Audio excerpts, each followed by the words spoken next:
Guidance की power क्या है। इस वक्त जो है वो गाइडेंस के लिए हम इकट्ठे होना था पहले दिन और हालात यही होने थे। ठीक है जी, बाकायदा आगाज़ करते हैं। अस्सलामु अलैकुम।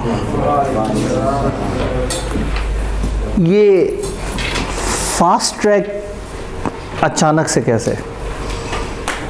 अब तो सब ख़त्म हो गया, दिसंबर भी ख़त्म हो गया, टाइम ही नहीं बचा, तो अब क्या होगा?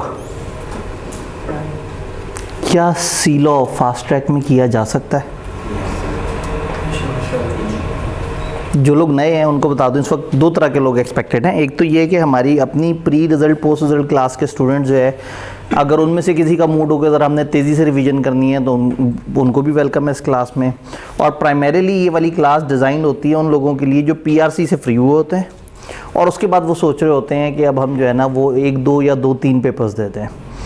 पहले पीआरसी से फ्री होने वालों के पास सिर्फ 1.5 महीने का टाइम होता था, तो वो फास्ट ट्रैक में ज़्यादा से ज़्यादा 1 या बहुत जज्बाती होते थे 2 उठा लेते थे। अब पीआरसी वाले बच्चे नवंबर में फ्री हो जाते हैं, तो नवंबर में भी यहाँ 1 2 कोर्सेज स्टार्ट हुए, फिर दिसंबर के स्टार्ट में भी स्टार्ट हुए। तो ये वाला कोर्स हमने होल्ड किया हुआ था। ये अगर जल्दी स्टार्ट हो जाता तो बहुत पहले ख़त्म हो जाता। पूरे सीए का सबसे छोटा पेपर पीआरसी से लेके एमएसए तक, ये पीआरसी के पेपर से भी छोटा बेचारा। अगर करने वाले जो है ना सही से समझें या इसको देखें, जो लोग एग्जिस्टिंग सीलो पढ़ चुके हैं वो हैरत से देख रहे हैं, वो कहें हैं इतनी बेइज्जती हमारे कमती लॉ की कर दी सर ने। लेकिन जनरली स्पीकिंग सच्ची बात ये है, इंतहाई ऑनेस्ट बात ये है कि इसका कोई बहुत लंबा चौड़ा सिलेबस नहीं है। हमने पिछले महीने की 4 तारीख को एक बैच स्टार्ट किया था पोस्ट रिज़ल्ट, जिसमें हम लोगों ने टेस्टिंग समेत कमती लॉ को ख़त्म करना था और वो भी गुज़िश्ता सैटरडे पे ख़त्म हुआ है।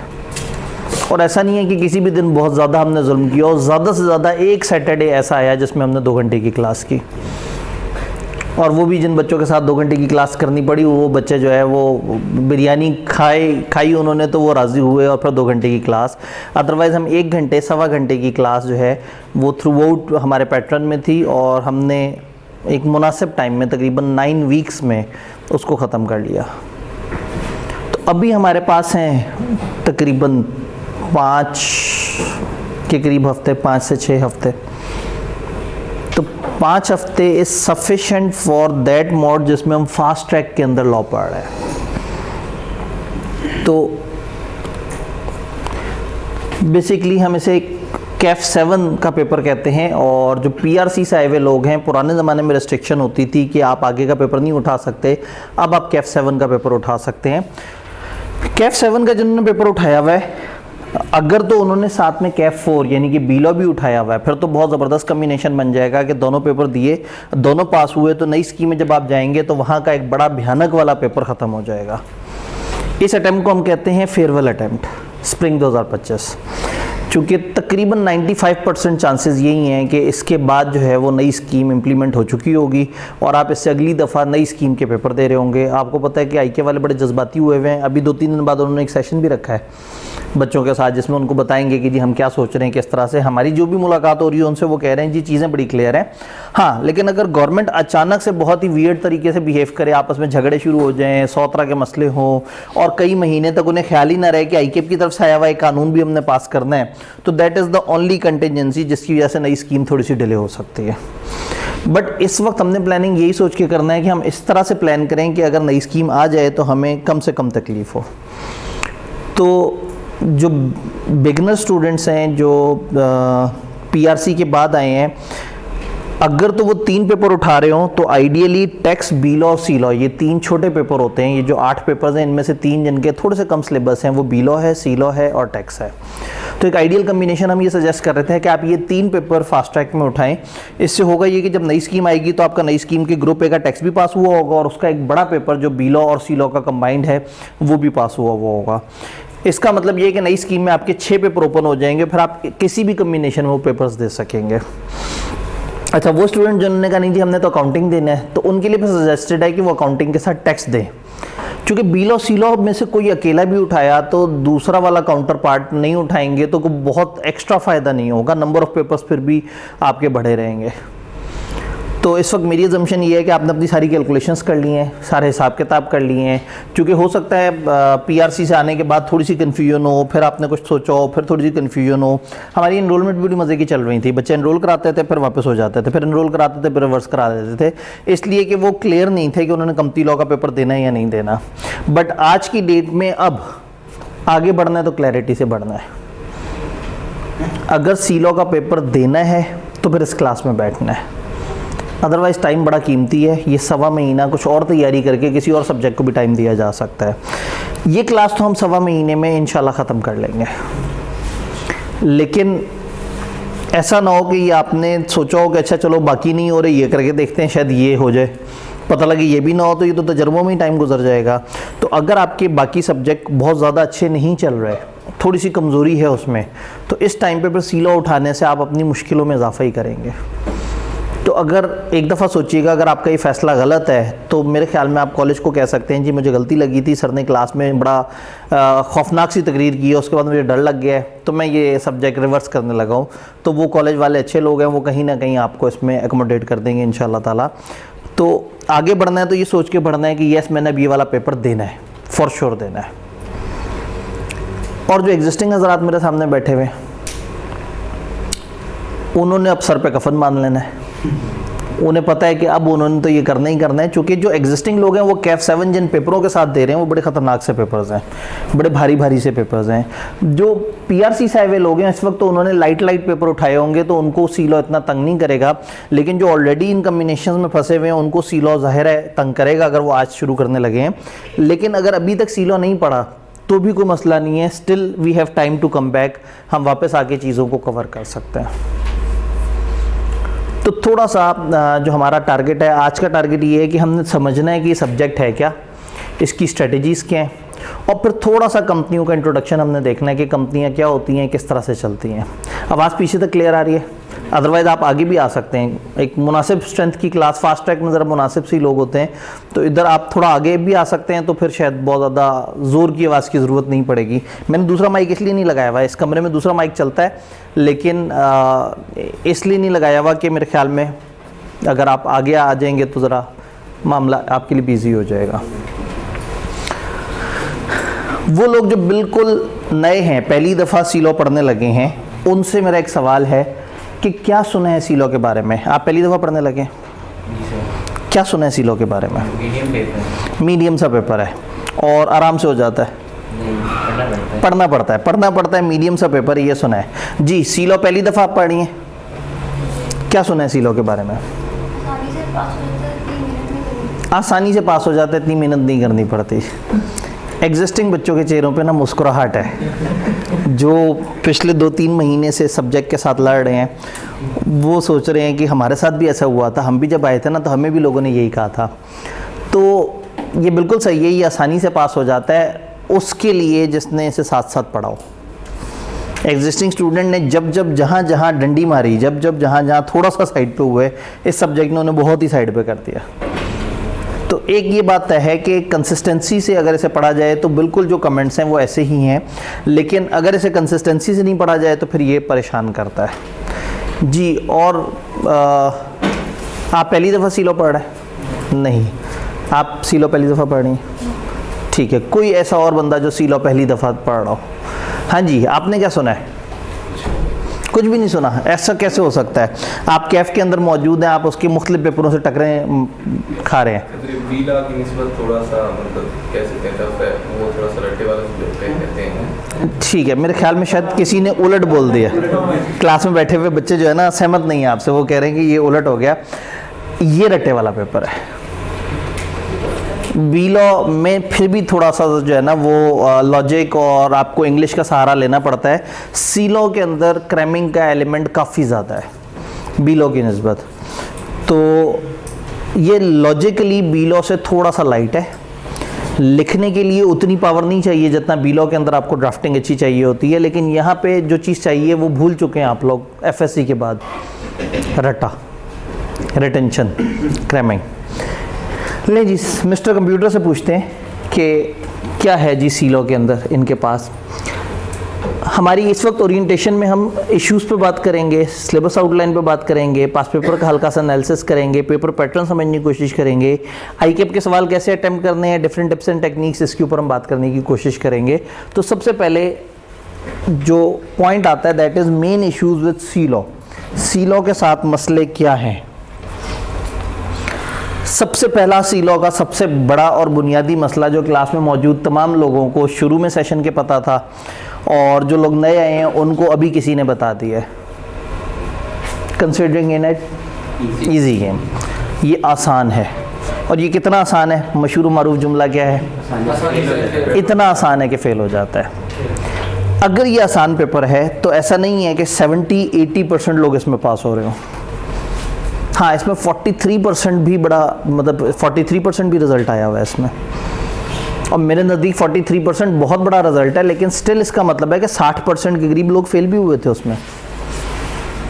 तो इसका मतलब ये उतनी इजी गेम नहीं है जितनी सुनने में आ रही है। ये पढ़ने में आसान है, समझने में आसान है, तैयार करने में आसान है, लेकिन पेपर पास करने के लिए जाहिर है आपको एक अच्छी रिटेंशन भी चाहिए और अच्छी राइटिंग पावर भी चाहिए।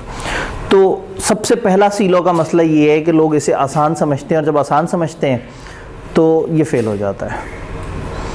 आसान समझते हैं का मतलब ये है कि ये कम टाइम देके तैयार हो सकता है, लेकिन टाइम ना देके तैयार नहीं हो सकता।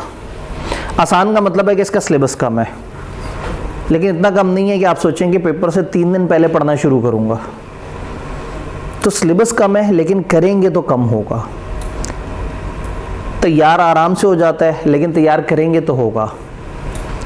आप इसे जल्दी दोहरा सकते हैं, लेकिन तब दोहरा सकते हैं जब आपने पहली दफ़ा कम से कम याद किया वो। तो ये आसान है, लेकिन इतना आसान नहीं है। ये एज अ सब्जेक्ट आसान है, लेकिन बीइंग स्टूडेंट अगर आपने इसको इसकी ड्यू वर्थ नहीं दी तो फिर ये नहीं पास होता। और अगेन इस वक्त इसे पास करना फिर भी आसान है जब ये अकेला है। जब ये मिल के आ जाएगा, जब आपको पता होगा कि मैं इतनी ज़्यादा तैयारी कर रहा हूँ और उससे पेपर में शायद 5-6 नंबर का ही फ़ायदा हो, लेकिन आपको वो थोड़े से नंबर्स के लिए बहुत मेहनत करनी पड़ी होगी। जब ये 50 नंबर का हो जाए, और उसमें भी फ़र्ज़ करें अगर 15 MCQs के मार्क्स हों, तो 35 नंबर के लिए जब सारा सिलेबस करना पड़ेगा तो उससे बहुत आसान है कि आज 85 नंबर के लिए पूरा सिलेबस किया जाए, क्योंकि 15 तो MCQs हैं। तो आसान है, लेकिन इतना आसान नहीं है।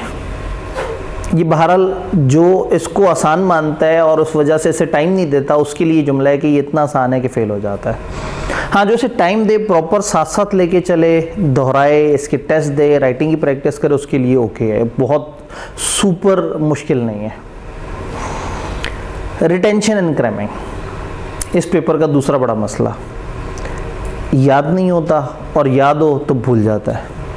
पहले तो याद ही नहीं होता, पहला मसला। और याद हो जाए तो जैसे ही हम किसी भी और सब्जेक्ट से टकराते हैं, 2-3 दिन बाद दोबारा सी लॉ को देखते हैं तो ऐसी अजनबी सी फीलिंग आती है, बिल्कुल फ्रेश। ऐसा लग रहा होता है कि ये कागज़ तो ज़िंदगी में पहली दफ़ा मैं देख रहा हूँ जहाँ पे ये सारी बातें लिखी हुई हैं। उसका एक टोटका सलूशन होता है अपने हाथ से लिखने वाला, जिससे रिटेंशन थोड़ी सी बेहतर हो जाती है। उसका भी हम जिक्र करेंगे थोड़ा सा आगे चल के। फिर आईकेप के सवाल किस तरह से अटैम्प्ट करें, क्योंकि होता ही है कि एफएससी में हमारी प्रैक्टिस किसी और तरह से बनी हुई होती है। हमने पहले ही किताब याद की होती है, किताब में से देखे हुए सवाल आते हैं और उसी को हमने अटैम्प्ट करना होता है। यहाँ पे अनदेखे सवाल आते हैं, एक इतना बड़ा सा सिनेरियो बना हुआ होता है, उसे पढ़ना होता है, समझना होता है, और फिर उसको इंग्लिश ज़बान में लिखना होता है। तो एक बड़ा प्रॉब्लम ये है कि हमने आईकेप के सवाल कैसे अटैम्प्ट करने, इसकी हमें समझ होनी चाहिए। देन एक प्रॉब्लम इस पेपर का, लोग शॉर्टकट लगाते हैं, सिलेक्टेड स्टडी करते हैं। अगर इस हॉल में मौजूद सारे लोगों का मानना ये है कि ये एक आसान पेपर है और उसका सिलेबस कम है, तो इसमें फ़र्दर आसानियाँ तलाश नहीं करनी, इसको फर्दर शॉर्ट नहीं करना है, इसमें फर्दर चैप्टर्स छोड़ नहीं देने, इसमें फर्दर चीज़ें माइनस नहीं कर देनी। एटलीस्ट जितना है उसको तो बहुत अच्छे तरीके से तैयार करना है, क्योंकि एक तो पहले ही छोटा सा सिलेबस है, ऊपर से बहुत सारे लोग मशवरा दे देते हैं वो चैप्टर छोड़ दो, वो मत करो, चैप्टर 7 एम ही है, फजूल सा रहने दो, कर भी लोगे तो कितना पेपर में याद आ जाएगा, इसे रहने दो, बाकी चैप्टर्स को तैयार कर लो।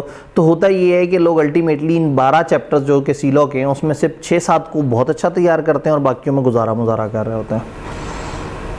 आईकेप में ये अप्रोच इतनी कामयाब नहीं है, क्योंकि जाहिर है अगर एक छोटा सिलेबस है तो वो कोशिश करेंगे कि सिलेबस के अंदर बहुत गहराई में उतर के छोटी से छोटी चीज़ों के ऊपर सवाल पूछा जाए। देन हैवी नेबर्स, ये बात है एग्जिस्टिंग बच्चों के लिए। जो पीआरसी से आए हैं उनको ये वाला मसला नहीं है, लेकिन जो एग्जिस्टिंग लोग हैं वो कैफ 7 जब उठाते हैं तो कैफ 7 है ग्रुप बी के अंदर, और ग्रुप बी में कैफ 7 के इर्द गिर्द सारे भारी पेपर हैं। इससे इमीडिएट आगे जो पेपर है वो ऑडिट है, वो थ्योरियों में सबसे बड़ा हैवी पेपर है। इससे इमीडिएट पीछे कैफ 6 है जो कि एमएफए है, जिसमें थ्योरी न्यूमेरिकल की मिक्सिंग है, और उससे पीछे है एफआर2। तो एफआर2, एमएफए, ऑडिट, ये तीनों ज़ाहिर है ज़्यादा टाइम लेते हैं। तो उनके बीच में जब ये कंपनी लॉ आता है तो ये उन पड़ोसियों की वजह से ख़राब हो जाता है।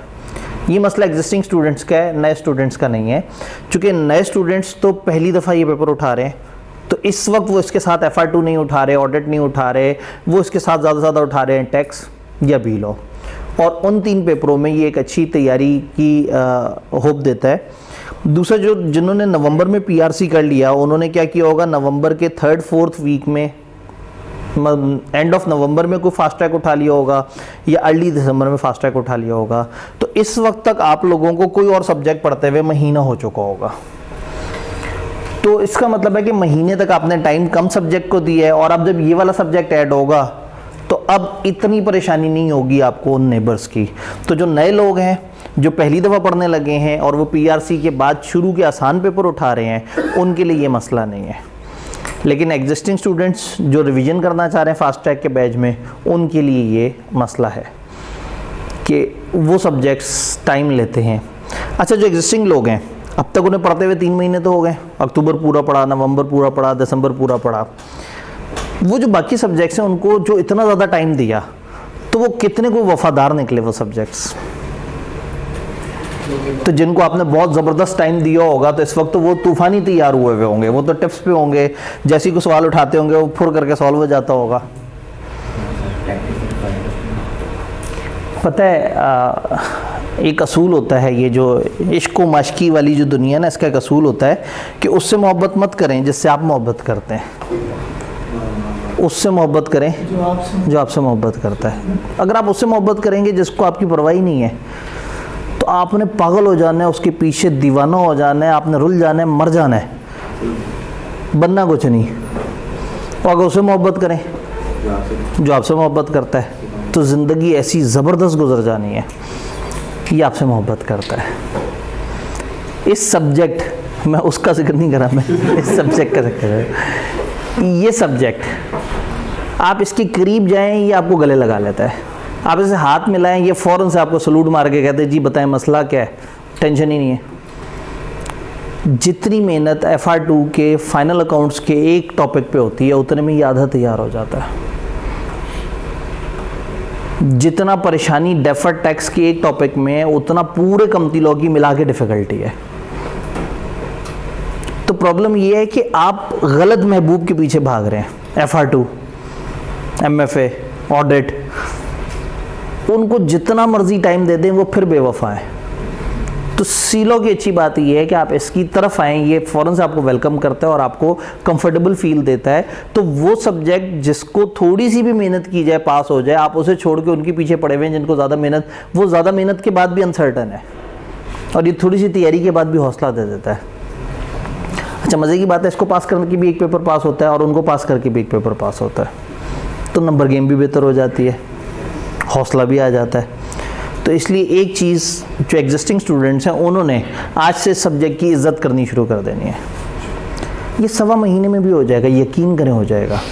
अब मेरी अजम्पशन ये है कि आपने पिछले 3 महीने जो एग्जिस्टिंग स्टूडेंट अगर इस वक्त फास्ट ट्रैक में बैठे हैं, तो इसका मतलब है कि उन्होंने पीछे कहीं थोड़ी सी डंडियाँ मारी हैं, या वो चाहते हैं कि थोड़ा सा बेहतर रिवीजन हो जाए। तो पिछले 3 महीने आपने सीलो की निस्बत बाकी सब्जेक्ट्स को अच्छा टाइम दिया होगा। मेरे ख्याल में अब इसकी बारी आ गई है। मैं 6 महीने आपसे नहीं मांग रहा, मैं सिर्फ 1.25 महीना मांग रहा हूँ। 1.25 महीना भी कहने की बात है, 5 हफ्ते इफेक्टिवली तकरीबन जो है ना, कोई हम जिस मंथ में ये 31 का, अगला मंथ भी 31 का है, तो शायद मैं आपसे 2 फरवरी तक का टाइम मांग रहा हूँ, 2 भी नहीं, शायद 1 फेब तक। अगर वो भी मुश्किल लग रहा है, 31 दिसंबर जहन में रख लें। तो क्या 30 दिसंबर से 31 जनवरी तक टाइम दे सकते हैं एक सब्जेक्ट को? बस इतना ही चाहिए बेचारे को। लेकिन मसला है कि इसको इतना भी नहीं मिलता। अगर आज आप इसको टाइम देने के बारे में सोच रहे हैं तो सीरियस हो जाएं और अब इसको वाकई टाइम दें। और जो नए स्टूडेंट हैं उनके पास तो ऑप्शन ही कोई नहीं है, वो अगर सीरियस नहीं होंगे तो उनका ग्रुप ए बी की कहानी सही से अनलॉक नहीं होगी।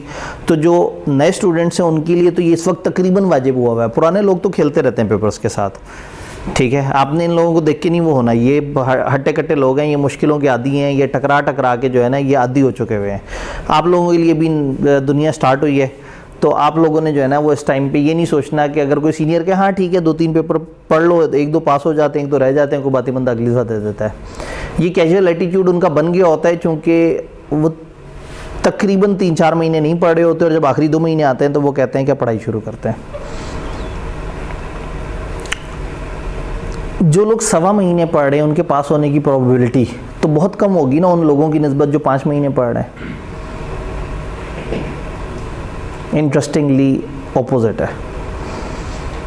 हमारा हमेशा सबसे अच्छा फास्ट ट्रैक का रिजल्ट आता है, उससे थोड़ा सा कम अच्छा होता है पोस्ट रिजल्ट का रिजल्ट, और सबसे गंदा रिजल्ट होता है प्री रिजल्ट। जितना टेन्योर होता है ना उतना आहिस्ता आहिस्ता आप सीलों से भाग के और सब्जेक्ट उठाना शुरू कर देते हैं, और जितना कम टाइम में फोकस के साथ इस सब्जेक्ट को पढ़ा जा रहा होता है उतना जल्दी जल्दी आप इसको कवर कर लेते हैं। तो सरप्राइजिंगली सबसे अच्छा रिजल्ट फास्ट ट्रैक का आता है। बल्कि अभी पीछे वो मेरिट की जो वो दो लगे हुए थे, इनमें से एक मेरिट सर्टिफिकेट पोस्ट रिजल्ट के स्टूडेंट का आया था और एक बच्चा जिसने एंड पे क्रैश कोर्स लिया था 12-13 दिन का। तो अगर 12-13 दिन भी सीरियस होकर को पढ़े तो इतना सीरियस होकर पढ़ सकता है वो कि वो मेरिट तक पहुंच जाए। तो सिंपली बस आपकी तरफ से तवज्जो चाहिए जी। सीलो को दिन के कितने घंटे दिए जाएं? अभी अगर आज से पढ़ना शुरू कर रहे हैं तो 1.5 घंटा तो मेरी क्लास है, 6 डेज अ वीक है, और मैंने इसको इस तरह से प्लान किया है कि हमें हफ्ते में हमेशा क्वेश्चन मिल जाए वीकेंड पे रिवीजन का।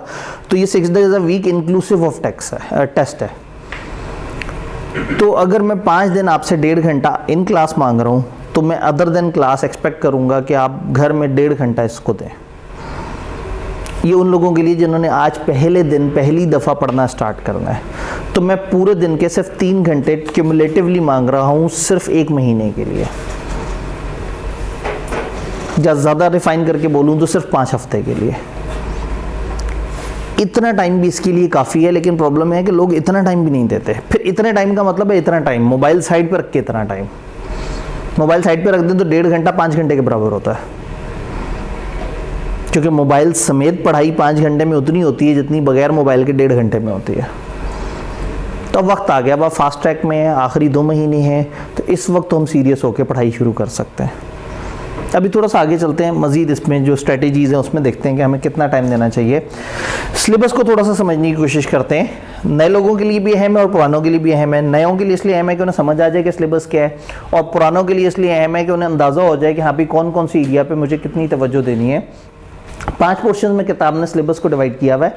ये 15 से 20 नंबर के 3 एरियाज़ हैं और 2 दरमियानी एरियाज़ हैं, एक 20 से 25 नंबर का और एक 20 से 30 नंबर का।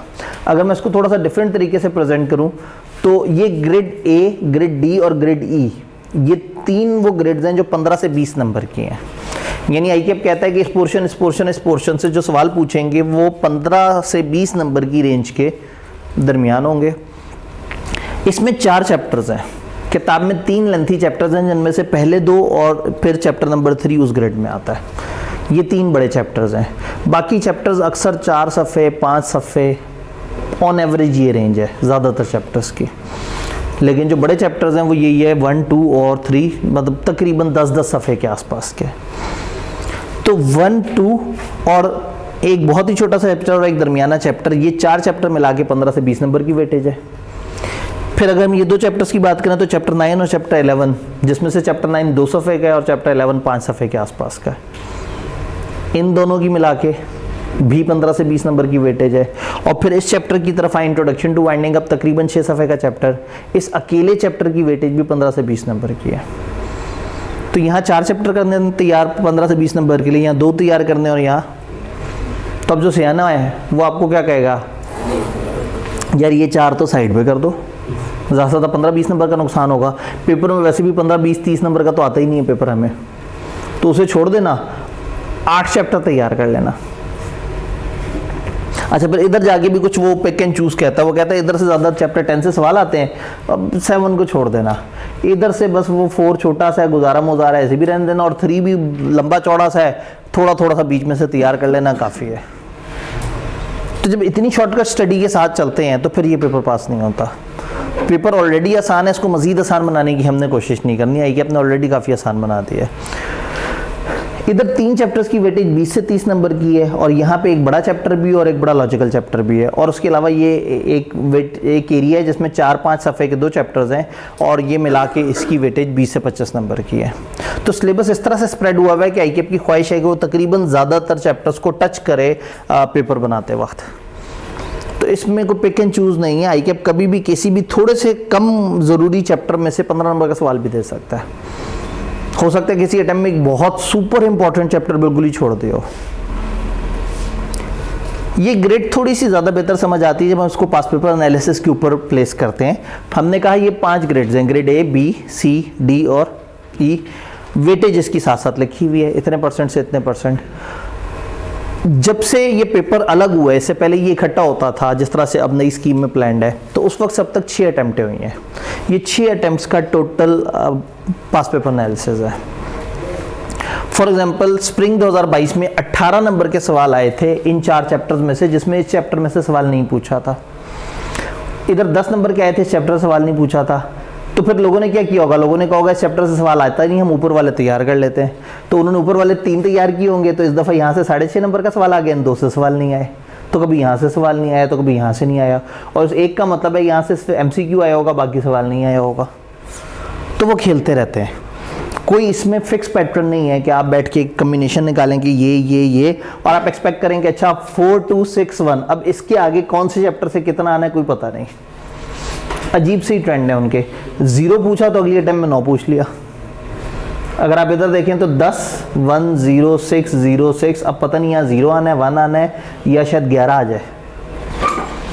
तो इस तरह के तुक्के नहीं लगाने, हमने सारे सिलेबस को तैयार करना है। हाँ, जो बड़े चैप्टर्स हैं उसमें थोड़ी सी देख लेनी है कि कौन कौन सी जगह पे हमें ज़्यादा क्रैमिंग करनी है और कौन सी जगह को हम थोड़ा सा तेज़ी से गुजार सकते हैं। ग्रेड बी 20 से 25 नंबर आईकेएप ने बोला था, और 24 25 32 24 20, तो यहाँ तक जिन्होंने देखा होगा पास पेपर एनालिसिस, उन्होंने कहा होगा बस आग लगा देनी है, 1/4 पेपर यहाँ से आता है।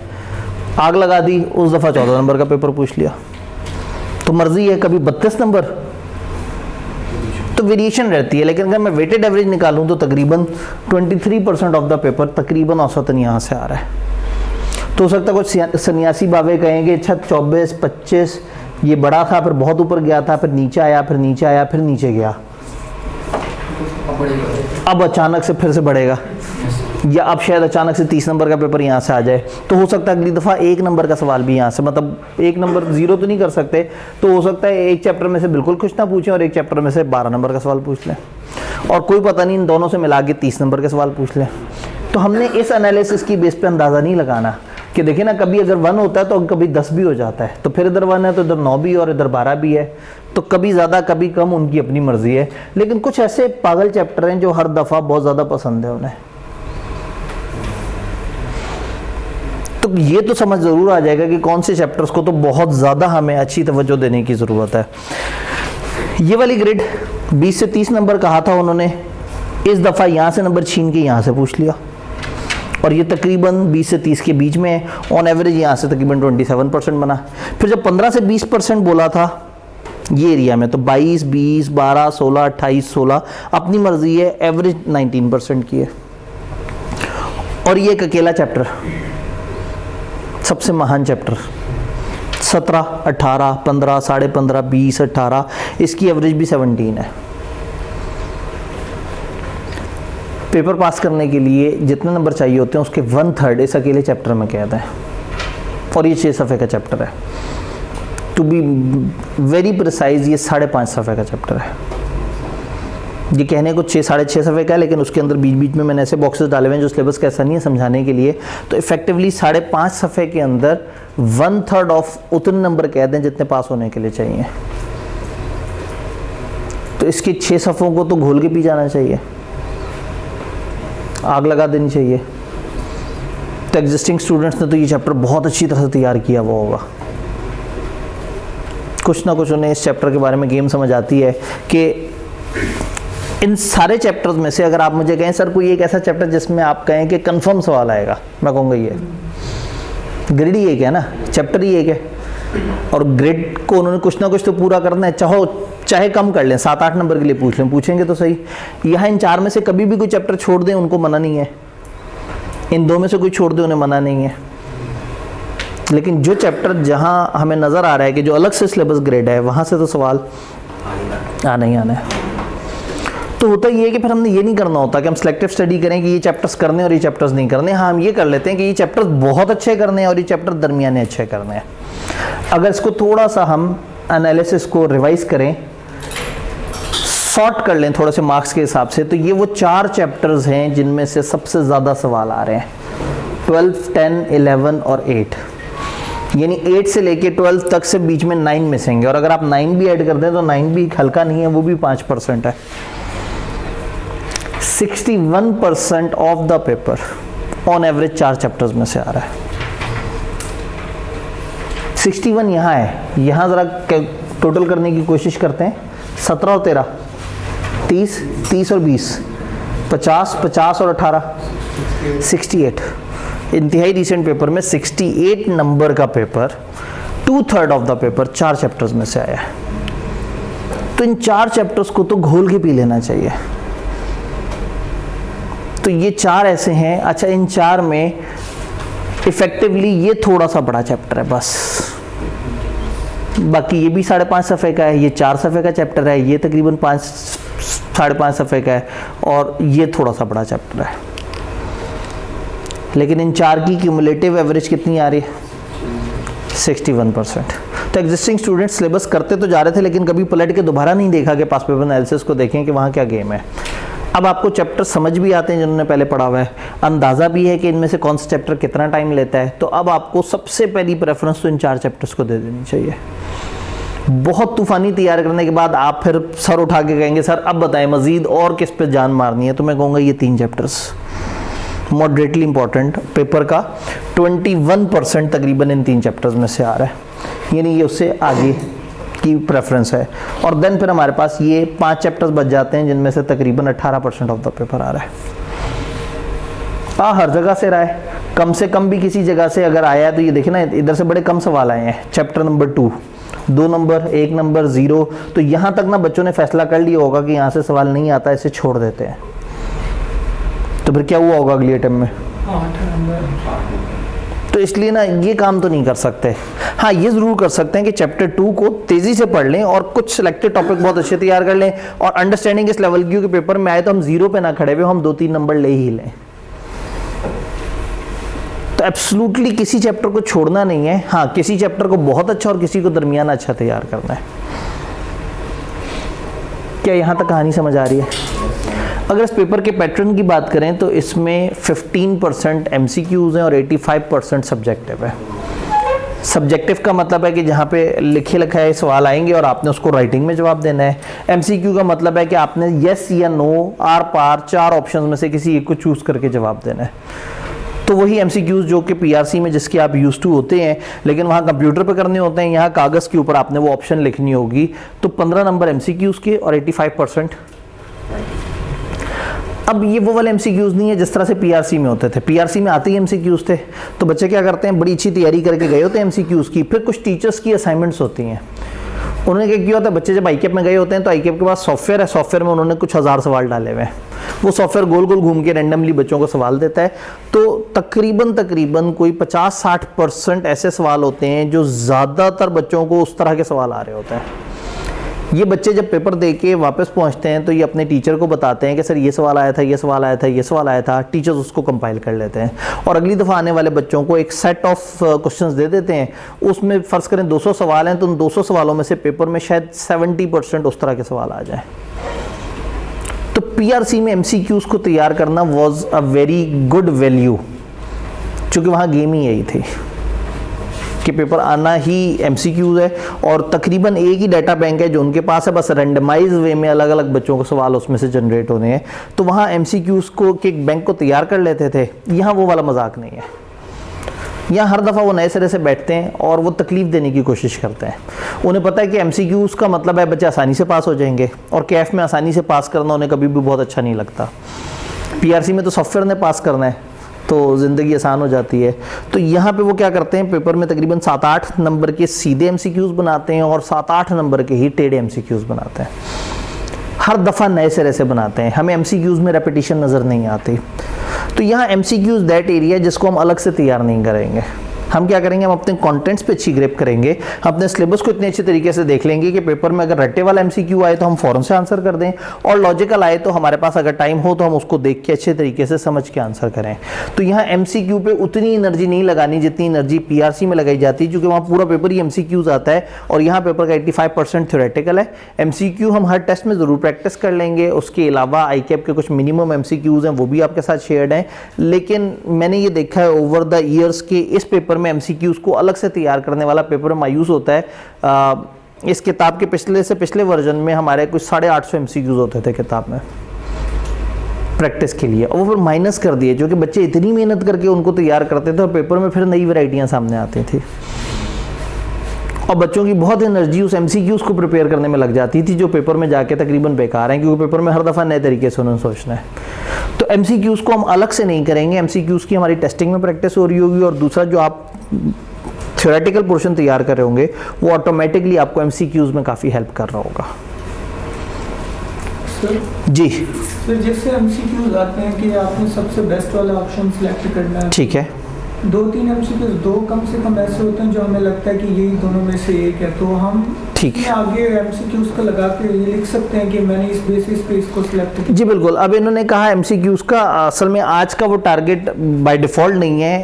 हमने इसी वीक के तकरीबन एंड पे एक सेशन प्लान किया हुआ है जिसमें पेपर को अटेम्प्ट किस तरह से करना है। तो वहाँ MCQs का आपने मुझे याद कराना है उस टाइम पे कि MCQ को अटेम्प्ट करते हुए जो बेस्ट लग रहा है उसके साथ क्या करना है। जहाँ हमें थोड़ा सा डाउट है, यूँ सोचे तो ये जवाब, यूँ सोचे तो ये जवाब, तो उसका एक तरीका होता है बड़ा मज़ेदार सा, लेकिन अभी आज नहीं, थोड़ा सा आगे, यानी कि हमारा मोस्ट प्रॉब्ली फ्राइडे वाले दिन हमने वो टारगेट हमारा होगा कि जिसमें हम उस चीज़ को कंसिडर कर रहे होंगे। जी, क्रैमिंग वर्सेस लॉजिकल। यहाँ तकरीबन ICAP कहता है कि हम नॉलेज बेस 40% पूछते हैं और एप्लीकेशन बेस 60% पूछते हैं, यानी रट्टा 40% पूछते हैं और लॉजिक 60% पूछते हैं। लेकिन इंटरेस्टिंगली वो तकरीबन रट्टा 70% से ज़्यादा पूछ रहे हैं।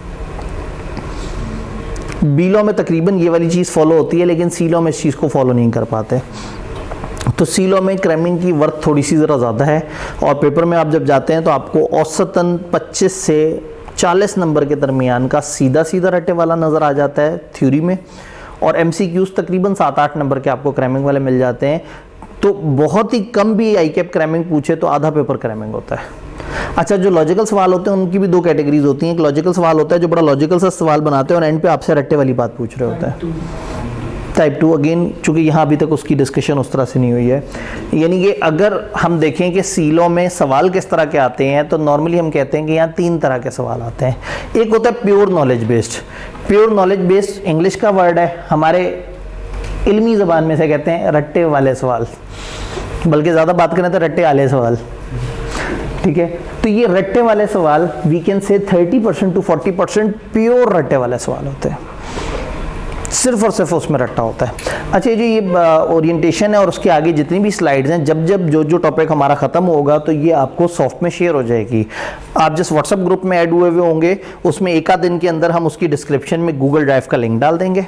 उस गूगल ड्राइव के लिंक पे आप क्लिक करेंगे तो आप एक फोल्डर में पहुंच जाएंगे। तो जो कुछ क्लास में होता जा रहा है और जो कुछ एक्स्ट्रा से मैं आपको दूंगा वो उस गूगल ड्राइव में जा रहा होगा, जो आप अपने मोबाइल से कभी भी एक्सेस कर सकते हैं। तो इस टाइम पे बस समझने पे ध्यान देना है। नॉलेज बेस का मतलब है क्रैमिंग रट्टे वाले सवाल। फिर ये लॉजिकल सवाल है जो कि वाकई लॉजिकल सवाल है 20% से 25%। फिर एक दरमियानी कैटेगरी आती है, इसको हम कहते हैं सीम्स लॉजिकल। ये दिखता लॉजिकल है मगर होता रट्टे वाला है। ये इतना बड़ा सा सिनेरियो बना हुआ होता है, सिनेरियो पढ़ते आप नीचे तक जाते हैं और एंड पे वो सारा सिनेरियो बताने के बाद आपसे क्रैम की हुई कोई बात पूछ रहा होता है कि अच्छा ये लिस्ट बता दो, ये वाली अप्रोच बता दो, ये चीज़ जो आपने किताब में पढ़ी थी ये बता दो। तो क्या कहानी कुछ समझ आ रही है? सवाल ये है कि क्या 35 वर्किंग डेज में ये बैच कंप्लीट हो सकता है। What is required to complete the course in 35 working days? 35 working days में क्या चाहिए ये कोर्स करने के लिए? सबसे पहले चाहिए 35 वर्किंग डेज। क्या हमारे पास है? अल्हम्दुलिल्लाह हमारे पास हैं। हम दिसंबर एंड पे हैं। अगर यहाँ से हम 35 वर्किंग डेज देखें तो इफ़ेक्टिवली हम पहुँच जाएंगे फरवरी की 1 या 2 तारीख को, या बहुत हो गया तो 3-4 फरवरी तक ले जाएं। और पेपर होने में उसके बाद भी 1 महीने का टाइम होगा। तो हमें क्या चाहिए? टाइम, वो हमारे पास है। हमें क्या चाहिए? एक ऐसा बैच जिसमें कुछ जज्बाती सा पागल सा टीचर जो है ना ये पढ़ा रहा हो, वो बैच भी मौजूद है, जज्बाती टीचर भी मौजूद है। फिर हमें थोड़ा सा कॉम्पिटेंट टीचर भी चाहिए। वो चाहिए जो वाकई ही पढ़ाए तो पास भी हो जाते हो। तो ये तकरीबन पिछले 3 साल में तीसरा मेरिट सर्टिफिकेट है। और इंशाल्लाह ताला मैं स्प्रिंग 25 में भी इंशाल्लाह एक्सपेक्ट कर रहा हूँ कि अगर अवाम उतने ही जोश से पढ़े तो हो सकता है आप में से ही किसी का मेरिट सर्टिफिकेट आ जाए। तो इसका मतलब है कि टीचर भी पढ़ाना चाह रहा है और यहाँ माहौल ऐसा बन जाता है कि क्लास में से बच्चों का मेरिट सर्टिफिकेट भी आ जाता है। और कई दफ़ा तो क्लास में से नहीं आता, वो जो कैमरे पे देख रहे होते हैं उनका मेरिट आ जाता है। तो टीचर भी मौजूद है, टाइम भी मौजूद है, कमिटमेंट भी मौजूद है। आप खुद प्लान करते हैं ज़िंदगी में, मैं 1 महीने में तैयार करूँगा, और उसके बाद फुस हो जाते हैं क्योंकि आपकी उतनी डिटर्मिनेशन नहीं होती, आपकी उतनी एज नहीं होती, आप उतने प्रोफेशनल नहीं होते अपने साथ, आप उतने सीरियस नहीं होते। बट इस वक्त ये 35 दिनों में सामने एक इंतहाई सीरियस आदमी खड़ा हुआ नज़र आ रहा होगा जो प्रोफेशनल भी होगा, मैच्योर भी होगा। आप सबको कलेक्टिवली अपने बारे में जितनी फिक्र होगी उस अकेले आदमी को आप सबकी उतनी फिक्र होगी। तो मैं तो यहाँ पागलों की तरह पढ़ा रहूँगा और हर दिन पढ़ा रहूँगा और उस हिसाब से पढ़ा रहूँगा जो एक दिन में जाके डूएबल है, किया भी जा सकता है।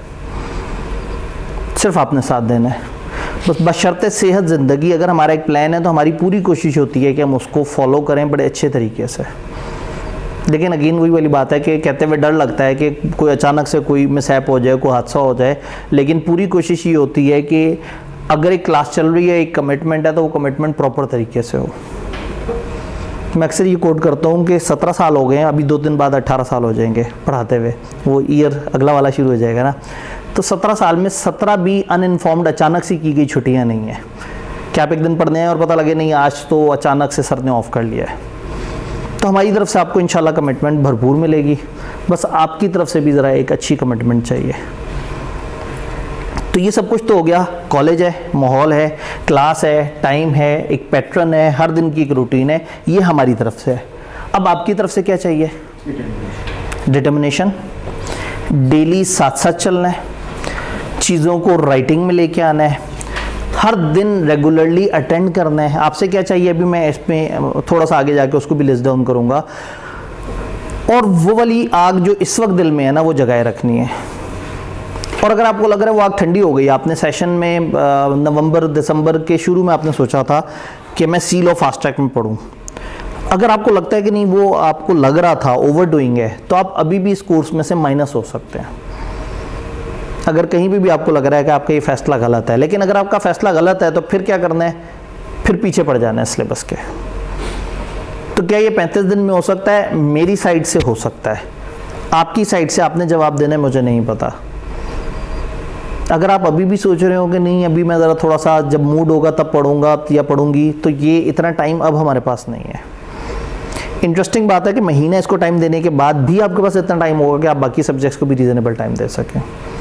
तो आपकी तरफ से मोटिवेशन चाहिए, आपकी तरफ से डेली का काम चाहिए, आपकी तरफ से कुछ राइटिंग चाहिए, आपकी तरफ से टेस्टों में सीरियसनेस चाहिए। तो बहुत मुश्किल बातें मैं आपसे एक्सपेक्ट नहीं कर रहा। और आप वो लोग हैं जो खुद इस इरादे से आए हैं कि हमने इस क्लास में एंटर होना है और हमने अपनी तैयारी करनी है। तो होपफुली आप लोग जो है वो 35 दिन वाला चैलेंज पूरा करेंगे। मेरी तरफ से तो 35 दिन वाला चैलेंज इंशाल्लाह पूरी करने की कोशिश होगी, बशर्ते सेहत ज़िंदगी। ये हमारा डेली एक्टिविटी मैप है। हमारी पूरी कोशिश होगी कि इंतहाई रिलीजियसली इसको फॉलो करें। डे 1 से लेके डे 35 तक का पूरा यहाँ पे प्लान दिया हुआ है। ये 35 दिन कंप्लीट होते हैं एक 5 दिन का एक्स्ट्रा क्रैश कोर्स, जिसमें एंड ऑफ सेशन पे 3.5 घंटे पर डे की मैं आपको टारगेट दूंगा रिवीजन के लिए।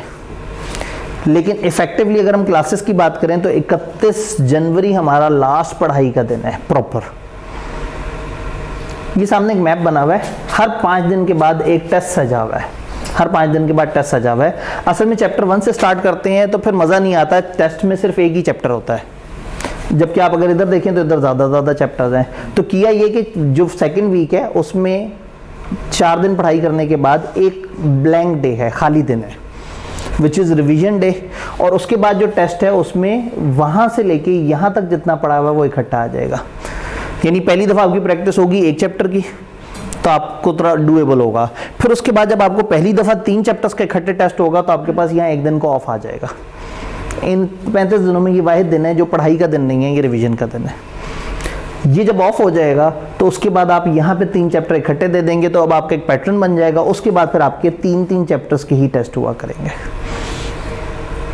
तो जो एग्जिस्टिंग स्टूडेंट हैं, अगर उनकी तैयारी अच्छी है और वो सिर्फ टेस्ट भी देना चाहें तो वो मार्क कर सकते हैं कि इस दिन कौन कौन सा टेस्ट हो रहा है। सैटरडे हमारा टेस्ट डे है। सैटरडे टेस्ट डे रखने का मकसद ये है कि पूरा वीक जो हमने पढ़ा है हम सैटरडे वाले दिन टिका के पढ़ के उसको टेस्ट दें और इजी हो जाए कि अब हमने संडे पे कुछ नहीं पढ़ना। एक दिन सुकून का भी होना चाहिए। तो ये 35 दिन मेरे लिए बड़ा आसान था कि हम संडे समेत वो करते, या 6 दिन मैं पढ़ा रहा होता और संडे को सिर्फ आपको तंग करता कि आप आएँ और टेस्ट दे दें, और फिर आप भी सोचते कि संडे को टेस्ट देने का फ़ायदा कोई नहीं, आप भी ना आते। तो इन 35 दिनों में भी मार्जिन ये है कि हमने 5 डेज अ वीक 1.5 घंटे पढ़ना है, और आपके पास स्टिल क्वेश्चन होगा कि आप साथ साथ तैयारी कर सकें। तो ये एक पैटर्न है, डे वाइज प्लान है कि इस दिन हमने ये टारगेट कंप्लीट करना है और इस दिन ये टेस्ट हमने करना है। ये एंड ऑफ सेशन के ऊपर 5 डेज क्रैश है। ये डिपेंड करता है उस वक्त तक आपकी हिम्मत हौसले पे। अगर उस वक्त तक क्लास में रही बच्चे 5-6 गए तो इसका मतलब है कि आवाम जो है ना वो आहिस्ता आहिस्ता समझ गई है कि हम ऑनलाइन की तरफ शिफ्ट हो जाएं, हम बस कैमरा रिकॉर्डेड वीडियोस देख लें तो फिर हम उसको रिकॉर्डेड फॉर्म में कर लें, और अगर एंड पे लग रहा हुआ जोश जज्बा और ज़रूरत तो हम इसको फिजिकल में भी कर लेंगे। तो बहरहाल ये इन एनी केस जो भी होगा ये तकरीबन 5 डेज 3.5 घंटे पर डे होगा। यानी कि जो हम लोगों ने 5 हफ्तों में किया वो फिर हम 5 दिनों में करेंगे इंशाल्लाह।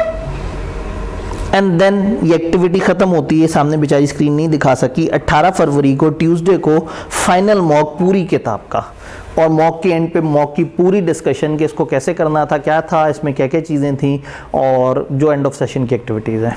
18 फरवरी से ठीक 2 हफ्ते बाद आपका ICAP का एग्ज़ाम है, और 18 फरवरी से तकरीबन यूँ समझें कि कोई 10-11 दिन पहले हम इधर से फ्री हो चुके होंगे,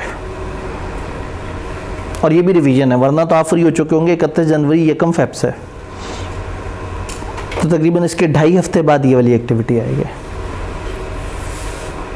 तो ये बस आपसे जो एक्सपेक्टेड है। अब सवाल ये है कि आपने क्या क्या करना है। रेगुलर डेली क्लास लेनी है, सबसे ज़रूरी है।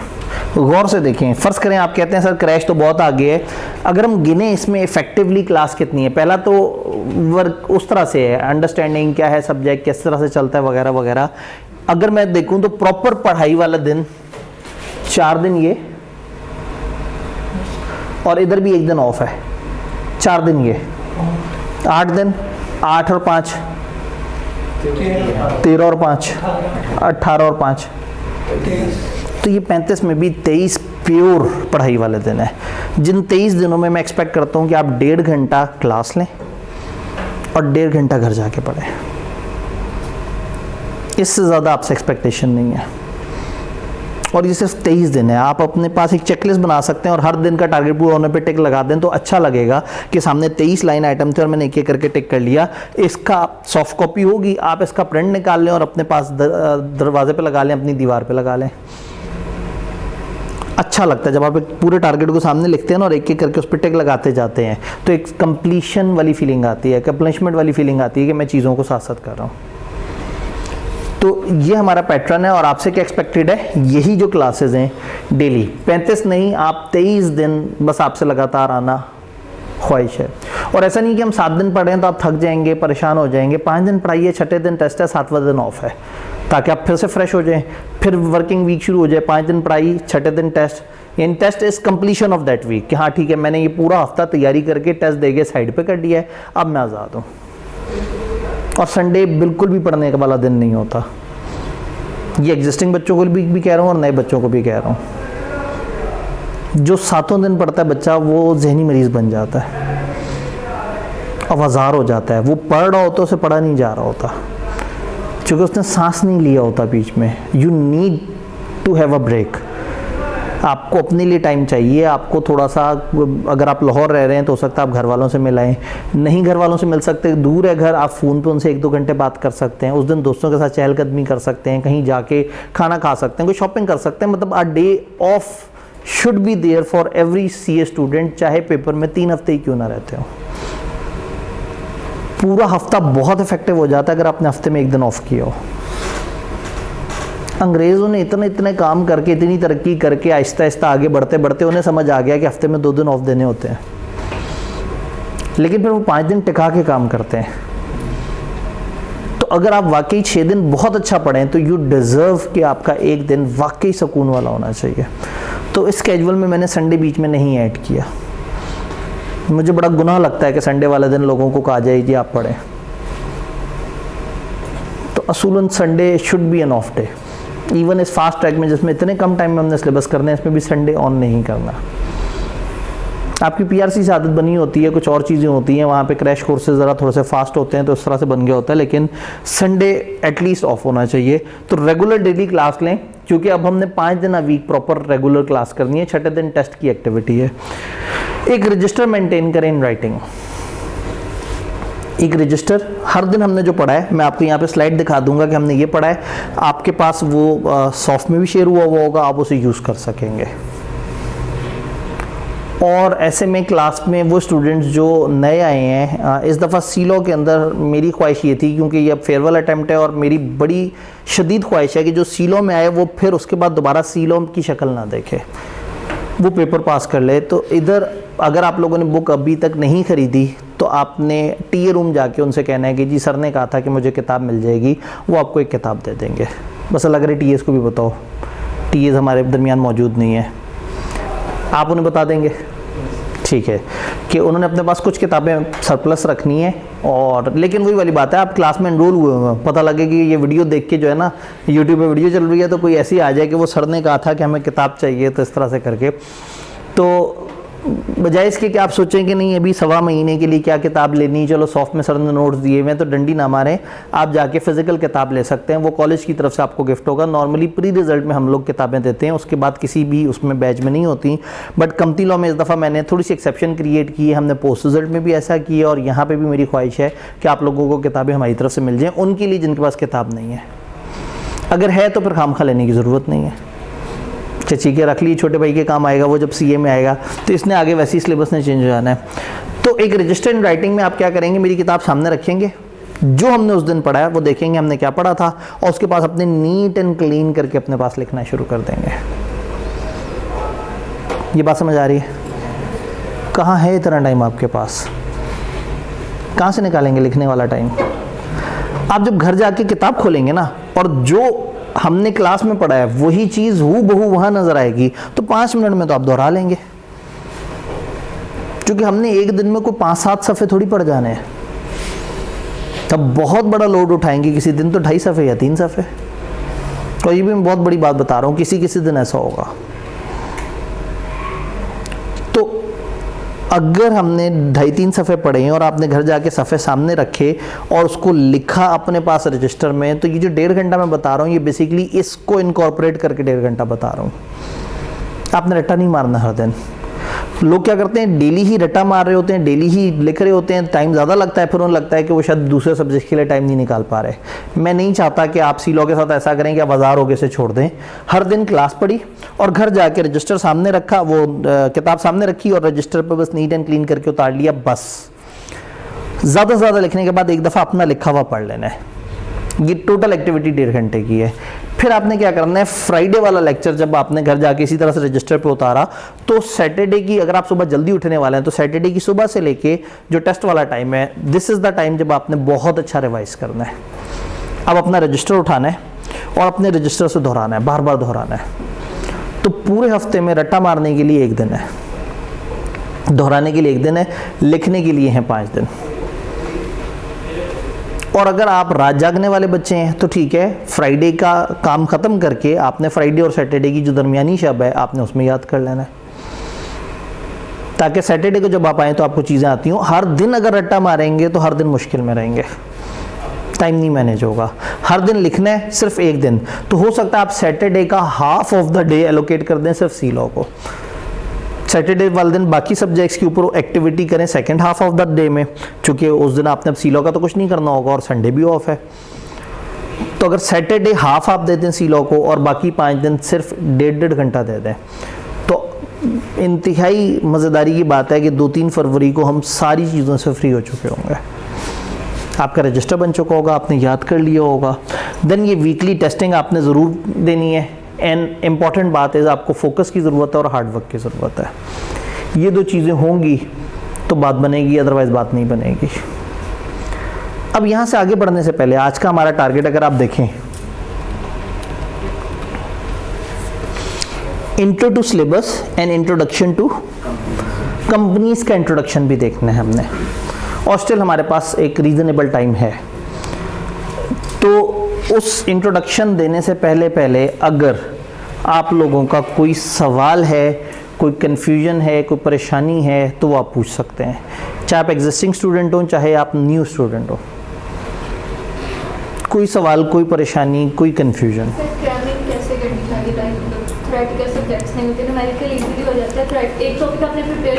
ठीक है, बिल्कुल ऐसे ही है। अगर आप ये जो रजिस्टर वाली बात देखें ना, ये इसीलिए है, यानी कि हम क्या करते हैं, ये जो कंप्यूटराइज्ड किताब होती है ना, ये जो हमारी किताब है, ये इसमें वो लिखे हुए हैं, टाइप हुए लेटर्स लिखे हैं। आपके इर्द गिर्द दर्जनों ऐसी किताबें जिसमें इसी तरह की लिखाई हुई है। तो फॉर एग्जांपल एक कमरे में आप जाएं और उस कमरे में 150 ब्लू कलर की कुर्सियां पड़ी हों और हर कुर्सी पे कुछ लेटर्स लिखे हुए हों, और एक येलो कलर की कुर्सी और उसके ऊपर लिखा हुआ है ए और वाई। आपने सारी कुर्सियां देखी, हर कुर्सी पे बहुत सारे लेटर है, सारी ब्लू कुर्सियां, सब पे मिलते जुलते लेटर्स लिखे हुए हैं, और एक येलो कुर्सी है जिस पे ए और वाई लिखा हुआ है। शायद 5 दिन बाद भी कोई आपसे पूछेगा कि उस कमरे में जो कुर्सियां थी उस पर क्या लिखा था, आप कहेंगे बाकी तो ब्लू थी, उस पर काफ़ी कुछ लिखा हुआ था, एक कुर्सी का मुझे याद है उस पर ए वाई लिखा हुआ था, येलो कलर की थी। क्यों? वो डिफरेंट है। जब आप सिमिलर ऑब्जेक्ट में एक डिफरेंट चीज़ देखते हैं ना, तो आप उसको जहन में रखते हैं। आपके सामने एक तस्वीर है जिसमें 40 भैंसें हो जिनके बीच में गधा भी हो, तो आपकी आंखें सबसे पहले उस गधे पे जाएंगी कि ये गधा भैंसों के बीच में क्या कर रहा है। इसलिए नहीं कि गधा यूनिक ऑब्जेक्ट है, इसलिए कि भैंसों के दरमियान गधा यूनिक ऑब्जेक्ट है। अगर इसी तस्वीर में 40 गधे होते और एक भैंस होती तो भी नोट क्या होता? भैंस। तो आपके इर्द गिर्द इतने सारे ये जो किताबें हैं, अब मैं ऐसे गधे तो नहीं कहूँगा, इतने सारे एक जैसे ऑब्जेक्ट्स हैं।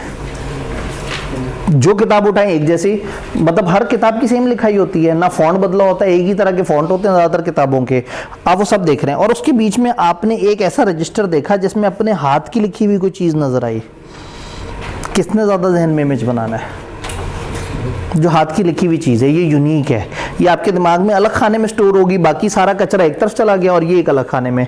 तो अगर आप किताब का टाइप हुआ हुआ सफ़ा 5 दिन बाद भी देखेंगी तो नया लगेगा, फिर 5 दिन बाद देखेंगे नया लगेगा, फिर 5 दिन बाद देखेंगे नया लगेगा, क्योंकि उस तरह के इतने ऑब्जेक्ट इधर उधर बिखरे हुए हैं। लेकिन आप 25 दिन बाद भी अपना रजिस्टर उठा के देखेंगी तो आपको यूनिक सी फीलिंग आएगी। एक तो वो बाकियों से अलग है, एक फैक्टर, दूसरा अपने हाथ का लिखा हुआ तो उससे मोहब्बत हो जाती है, तीसरा उसकी याददाश्त जल्दी होती है। और ऐसा नहीं है कि आपने बस उसे लिख दिया था या किसी को पैसे देके लिखवा लिया था, खुद लिखे अपने हाथ से। अपने हाथ से लिखने का पता क्या मतलब? आपने किताब पढ़ी, जहन में बिठाया, लिखना शुरू किया जुमला, फिर भूल गया, फिर दोबारा किताब पढ़ी, फिर जहन में दोहराया, फिर लिखा, लिखते हुए दोबारा होंठों से भी अदा किया। एक जुमले पे 6 दफ़ा आपने दिमाग को टाइम दिया। और वैसे सीलो कैसे पढ़ा जाता है? आप नींद दराज होके, नींद दराज समझते हैं? बैठने और लेटने के दरमियान का जो पोज, जिसमें आप इनिशियली बैठे होते हैं लेकिन फिर पीछे एक तकिया नाकाफ़ी होता है, आप 2 तकिए करते हैं और आहिस्ता आहिस्ता आहिस्ता एक तकिया फिसलता चला जाता है, दूसरा और नीचे होता चला जाता है, और आप जो है वो 90 डिग्री से 70 डिग्री, 60 डिग्री, 45 डिग्री, 15 डिग्री पे आ जाते हैं। और तकरीबन आखिरी पोज ये होता है कि आप किताब यूँ करके देख रहे होते हैं, और थोड़ी देर बाद नाक पे ज़ोर से चोट लगती है क्योंकि वो किताब गिर गई होती है मुँह पे और आपको नींद आ चुकी होती है। इस पढ़ाई की वजह से सीलो दिमाग में नहीं बैठता। पहली खुश्क चीज़ है, थ्योरी है, ऊपर से आप जनाब इसको बहुत ही रिलैक्स होके, ये लिखने वाले से क्या होगा, इसमें अकाउंटिंग का वो आ जाएगी, रूह आ जाएगी। अकाउंटिंग क्यों हो जाती है? समझ तो ना थ्योरी आती है ना अकाउंटिंग आती है, लेकिन अकाउंटिंग आप करते रहते हैं, हाथ चलता रहता है, आप एक्टिव रहते हैं, 1.5-2 घंटे बाद पता लगता है सवाल गलत हो गया, लेकिन कम से कम आप एक्टिव तो रहे थे। सीलो में किताब को खोलते साथ ही फिल्में जहन में आना शुरू हो जाती हैं। किताब खोलें, ये बहुत बड़ा चैलेंज है। 15 मिनट तक कोई फोकस से सीलो की किताब पढ़ के दिखा दे, बहुत इम्पॉसिबल बात है। इस डिस्टॉर्शन की एरा में ये बहुत इम्पॉसिबल बात कर रहा हूँ। 15 मिनट लगातार सीलो की किताब खोलेंगे, पता नहीं चैंपियंस ट्रॉफी तक मेरी कितनी सिलेबस कवरेज हुई होगी, पता नहीं मैच देख सकूँगा या नहीं। फिर जनाब आप अगले समय पहुँचेंगे, सीए ख़त्म होने वाला है, सीए का तो सुना स्कोप ही ख़त्म हो गया है। फिर थोड़ा सा नीचे आएंगे, ग्रुप में किसी ने डिस्क्वालिफिकेशन का लिखा था, कहीं मैं तो नहीं डिस्क्वालीफाई हो जाऊँगा अचानक से। इतनी डिस्टॉर्शन है, इतना सोशल मीडिया है, इतना कचरा है आपके दिमाग में हर वक्त कि आप किताब पे नहीं फोकस कर सकते। तो मैं आपको घर जाके लिखने का इसलिए कह रहा हूँ कि कम से कम इस बहाने पढ़ लें, वरना घर जाके एक दफ़ा पढ़ना भी आसान नहीं है। आपने देखना, आपने कहना देखी देखी बात लग रही है, सर ने यही बातें की थी, बंद। साइड पे मोबाइल उठाया, चूँकि उस दिन की 350 रीलों में से अभी आपकी 250 रहती हैं, वो टारगेट भी तो पूरा करना है ना। आपको डेली एक अवार्ड मिलना होता है कि इस बच्चे ने आज कितना टाइम बर्बाद करने की कोशिश की। अब उस जंग में भी तो जाना है, तो कम से कम जब आप लिख रहे होंगे ना, तो फिर ये रीलें नहीं आएंगी बीच में। तो सिर्फ 1.5 घंटा मैक्स आपने घर जाके लिखना है, और मैं मैक्सिमम बोल रहा हूँ, हो सकता है किसी दिन आप 1 घंटे बाद फारिग हो जाएं, फिर ठीक है, घूमे फिरें, यशी करें। तो आपने कहा रिटेंशन नहीं होती, तो उसका यही हल है कि जब आप अपने हैंड राइटिंग में लिखते हैं तो उस वक्त आपने जितने फोकस से सादा पढ़ा था, इस वक्त वो फोकस भी बढ़ गया, लिखते हुए कुछ जहन में रह गया। जब आप लिखने के बाद एक दफ़ा उसको आंखों से दोहराएंगे तो विदिन 5 मिनट्स आप पूरे को दोहरा भी लेंगे, और आप हैरान होंगे कि जो 1.5 घंटे में हमने पढ़ा था, 1.5 घंटे में लिखा है, वो 5 मिनट में मेरा दोहराया गया। अगली दफ़ा 5 दिन बाद जब इसे उठाएंगे तो ये इतना एलियन फील नहीं देगा, और इससे याद भी जल्दी होगा और रहेगा भी देर तक। यानी कि याद कम टाइम में होगा, और जब हो जाएगा तो उसकी ड्यूरेशन भी ज़्यादा रहेगी। तो ये लिखने वाला तजर्बा सीलो में करने से काफ़ी बेहतर हो जाता है। बट स्टिल ज़ाहिर है, जैसे जैसे आगे बढ़ेंगी चीज़ें मुश्किल होंगी, तो कोई बात नहीं, हम दोहराने का इंटरवल भी बढ़ा देंगे। अब ये देखें ना, ये जो हमारे जो रिवीजन वाले 5 दिन है, आप कहते हैं ठीक है जी मैंने नहीं सर की क्लासेस दोबारा सुननी, बहुत सुन लिया। 5 दिन अब मैंने टारगेट दिया होगा, इस दिन ये चैप्टर, ये 3 चैप्टर, इस दिन ये चैप्टर, ये चैप्टर, ये चैप्टर, आपने वो चैप्टर उठाने अपनी किताब से दोहराने, तो 3.5 घंटे बहुत है, आप उससे कम में सारा दोहरा लेंगे। तो इसको 2 से 3 दफ़ा उसकी रिवीजन भी अच्छी तरीके से करनी है। और फरवरी का तो मैं टारगेट ही नहीं बता रहा, फरवरी तो आपका अपना है, आप कभी ना कभी तो बीच में दिल करेगा कि सीलो को उठाएं और थोड़ा सा इसको रिवाइज कर लें। डन? कोई सवाल मजीद पढ़ाई शुरू करने से पहले? अगर हम रजिस्टर पे लिखेंगे तो जैसे वो के अंदर थोड़ा शॉर्ट में एक सफ़े पे आता है, ठीक है, रजिस्टर के 2-3 सवाल की मैक्सिमम कुछ दिन बाद चले जाए, ठीक हो गया, सही है। तो फिर वैसे लगता है ज़्यादा हो गया काम। ठीक है, इन्होंने कहा क्योंकि किताब में शॉर्ट करके लिखा होता है, जब हम रजिस्टर पे लिखते हैं तो हमारी हैंड राइटिंग होती है, तो ऐसा लगता है कि ज़रा ज़्यादा फैल गया। ये उन लोगों को प्रॉब्लम आता है जो बहुत खुला लिखते हैं। रजिस्टर आइडियली किताब साइज़ का नहीं होना चाहिए, बड़ा होना चाहिए, और थोड़ा सा चौड़ाई में ज़्यादा होना चाहिए। अकाउंटिंग में क्या होता है, हमें यूँ चलना होता है, तो हम थोड़े से कम चौड़ाई वाले रजिस्टर से भी काम चला लेते हैं। थ्योरी के अंदर कोशिश ये करें कि ये इसका एक स्पेसिफिक रजिस्टर लें, जो बुक शॉप पे जाके लेके देखें, जिसकी चौड़ाई थोड़ी सी बाकियों से ज़्यादा हो, लाइनें थोड़ी सी बारीक हों, उर्दू वाली लाइन्स ना हो, इंग्लिश वाली लाइन्स हो। तो आप ऑटोमेटिकली जो आप कह रहे हैं कि एक सफ़ा किताब का मेरे 3 सफ़े पे चला जाएगा, ये 2 काम करने से वो 2 सफ़े तक चला जाएगा। और कुछ लोगों को वैसी बारीक लिखने की आदत होती है तो उनका 1.5 सफ़ा बन जाएगा। लेकिन अगर किताब का एक सफ़ा आपके 2 सफ़े के बराबर है, तो किताब में कुछ 73-74 सफ़े हैं, तो ये आपके बन जाएंगे 150 सफ़े। हो सकता है कुछ जगह आप चाहें कि मैं पूरा ना लिखूं, मैं यहाँ हिंट्स लिख लूँ, वो भी काम चल सकता है। लेकिन अगर एक दफ़ा ये आदत बन गई तो फिर क्या होगा, आपने सिर्फ हिंट्स ही लिखे हुए होंगे, फिर आपकी दोहराई उस तरह से नहीं हो रही होगी। तो कोई बात नहीं है, आपने अगर 150 सफ़े पे सीलो लिख लिया, फाइनल अकाउंट्स का एक सवाल कितने सफ़े पे जाता है?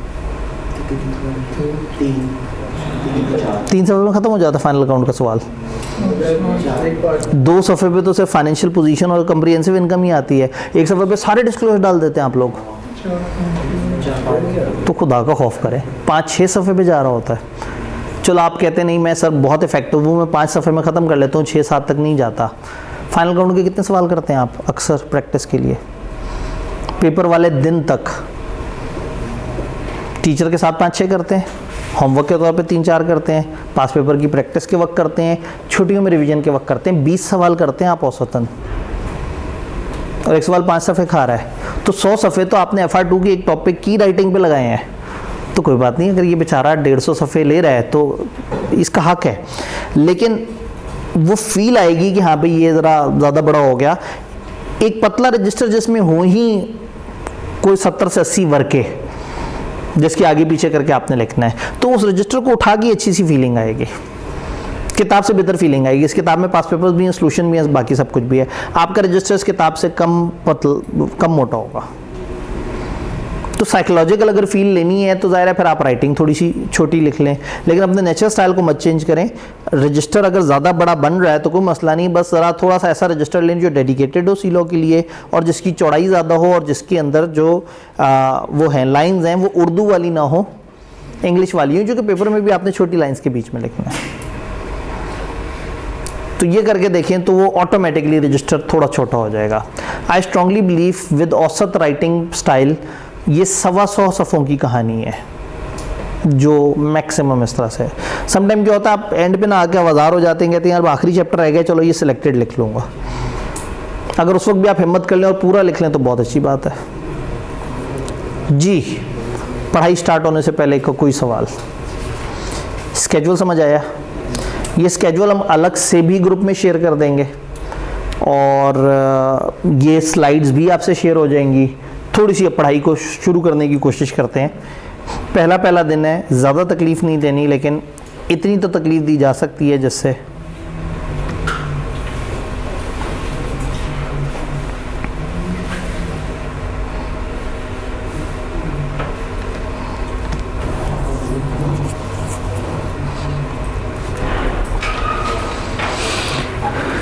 लें जी। अगर मेरी मजबूरी ना हो तो मैं चैप्टर 1 और 2 सब सेंड पे कराऊँ, क्योंकि इस पे मेहनत बहुत ज़्यादा है और ICAP इसको उतनी वेटेज नहीं देता।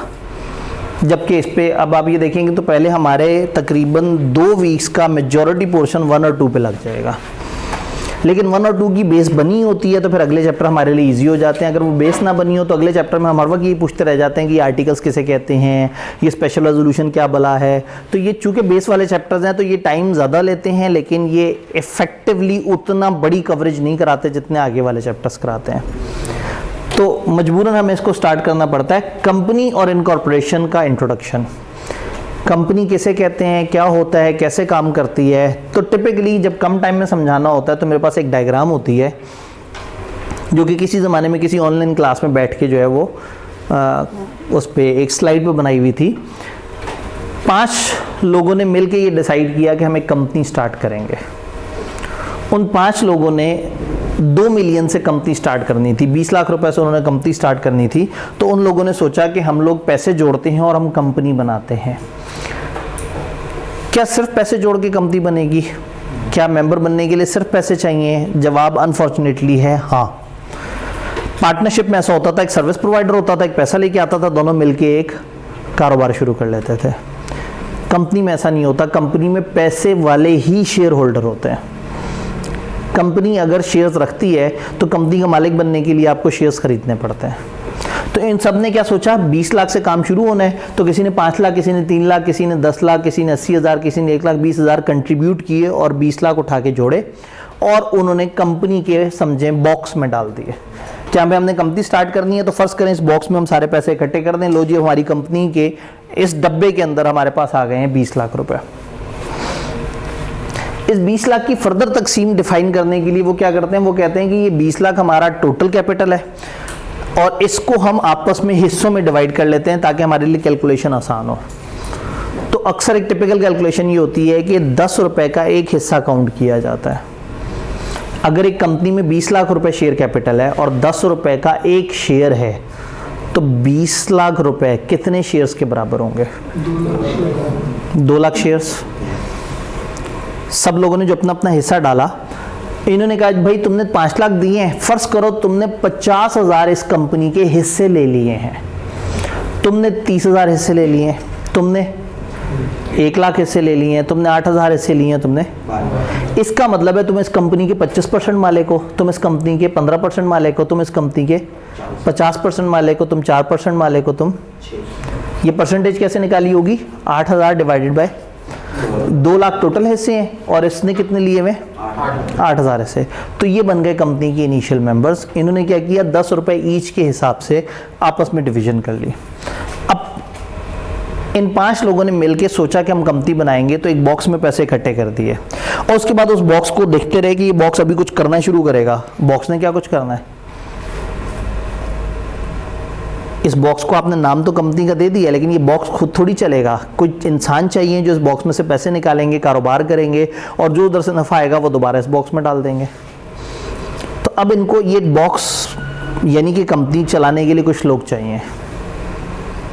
तो ये जो मेंबर्स हैं, हो सकता है इनमें से कुछ लोग आ जाएं और हो सकता है कुछ और लोगों को मार्केट से बुला लें कि यार हमसे तनख्वाह ले लो और हमारा ये काम शुरू कर दो। ये लोग तनख्वाह कहाँ से देंगे? इसी बॉक्स में से। बॉक्स में 20 लाख पड़ा हुआ है, ये 20 लाख से इन सब लोगों ने मिलजुल के काम शुरू किया है। तो अब क्या होगा? इस 20 लाख से ये कंपनी चलेगी। ये 20 लाख जिसमें 2 लाख शेयर्स हैं 10-10 रुपए के हिसाब से, ये कंपनी का इनिशियल कैपिटल है।